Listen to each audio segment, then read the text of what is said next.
How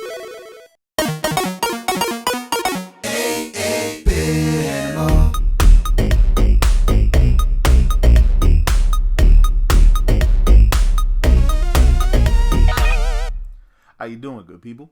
This is the 8-Bit Animal. Now, back in 1982, Irem released Moon Patrol. Moon Patrol is one of my favorite arcade games ever made. It was a horizontal shmup where you controlled a Jeep, a lunar rover, whatever the deal is, and you shoot stuff in front of you and above you and jump over stuff in said Jeep. Another one of my favorite games is Choplifter. Choplifter, you control a helicopter and rescue hostages and bring them back to your base.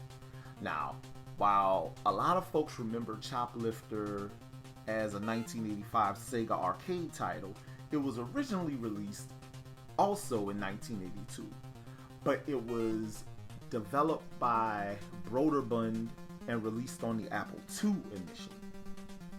Well, those two games are actually, they feel like the spiritual inspiration for today's game, where you control either a Jeep or a helicopter in an effort to take out a computer that has taken over the world's weapon systems.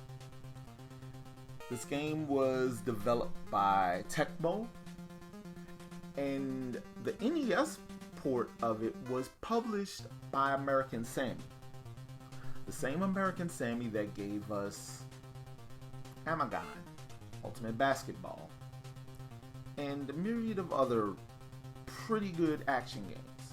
Oh, also Ninja Crusaders, which is an excellent representation of the genre of ninja. Today, we're going to take a look at Silkworm. Now, Silkworm is cool. It doesn't really reinvent the wheel in any way. It's a horizontal shmup where you either control a helicopter or a Jeep. And two players, one player will control the helicopter, one player will control the Jeep. And the helicopter can primarily fire forward. The Jeep can kind of maneuver its turret to fire behind it, which that definitely helps out in two-player games because one player can shoot behind and one player can shoot ahead. The helicopter, everything just works a little bit easier with the helicopter because you can, in addition to firing forward, you can fire at the ground as well.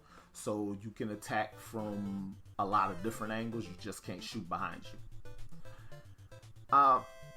And this game, it like I said, it doesn't reinvent the wheel. It controls well. It looks good. It sounds good. Everything is okay. It's fun. It just doesn't do anything particularly new. Like, everything's been done before. They just took that stuff and put it together and shined it up. And sometimes that's all you really need. A good, solid action game that doesn't mess up. And this one definitely didn't mess up. And for my money, it's one of the great unsung heroes of the NES shmup library. It's a fantastic title. Now, if you're looking for a physical of Silkworm, it runs about, I'm gonna say, baseline price. You might want to look at spending about between 10 and 15 bucks for a loose cart. More than likely it's going to be about $14. And complete copies can go for about 50-60 bucks. I wouldn't pay crazy amounts of money for it, even though it's a really good game. You can find, you don't need a boxing manual. Don't worry about the boxing manual. Because again, $14 is way better than $60. But this game is a lot of fun. It's worth your time. And yeah, just throw that $14 at it, pick up a copy.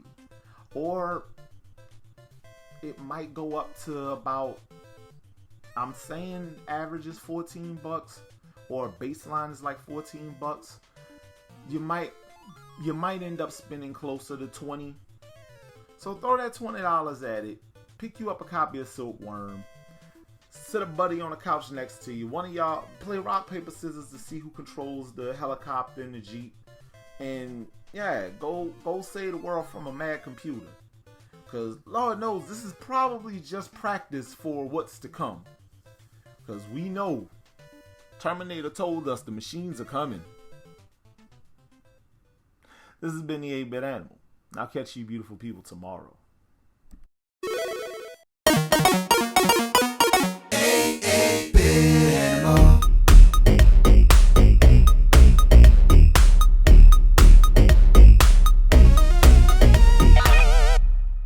Tomorrow, we take a look at the reason why codename Viper exists.